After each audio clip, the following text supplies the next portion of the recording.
Kampanyang muli sa iba't ibang lugar sa bansa ang ilang kandidato sa pagkapangulo at vice-presidente. Balitang hatid ni Jam Sisante.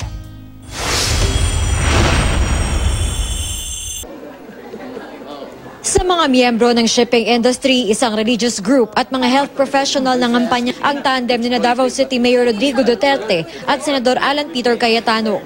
Sinagot ni Duterte ang ulat ng Philippine Center for Investigative Journalism o PCIJ na gumastos sila ni Cayetano na aabot sa 700 million pesos para sa pre-campaign ads. Ayon kay Duterte, hindi raw niya ito sariling pera. May nagbayad yan taga Chinese, hindi ko kilala, yung initial ads ko. Hindi kasi ako nakikiusap ng mga, hindi ako nakikiusap sa mga donor. I do not want, bahala kayo. Kasi pag nagkwintahan na hindi akin yan. Sa pag-iikot naman ng tandem ni Senadora Grace Poe at Senador Gis Escudero sa Samar, ilang alkaldeng miyembro ng Liberal Party ang sumalubong sa kanila.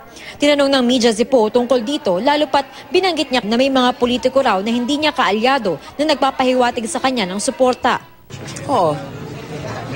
Meron. Thank you.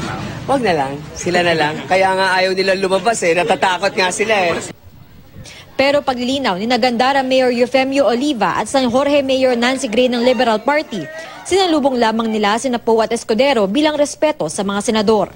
Siyempre, dilaw kami. Nasa leadership kami ng former congressman namin si Mel Sinen Sarmiento. Hindi ko po maipapangako na makakatulong kami sa kandidatura ni President Grace Poe.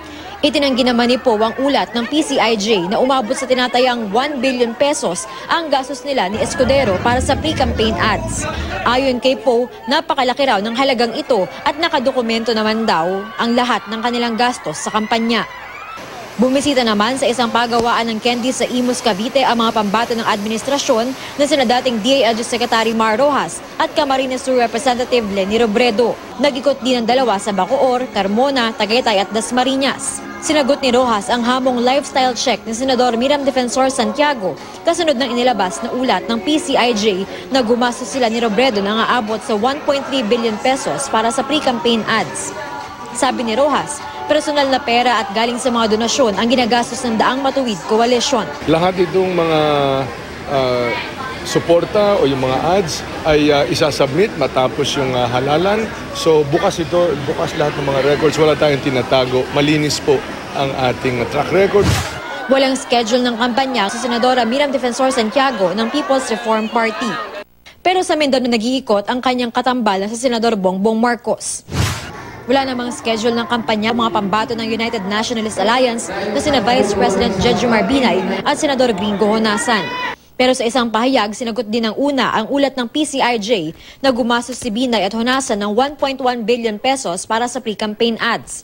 Tiniyak ni una President Navota City Representative Toby Chanco na legal ang mga pondo at paggastos ng kanilang partido. Wala namang kampanya ang Vice Presidential candidate na si Senador Antonio Trillanes IV. Jam Sisante, GMA News.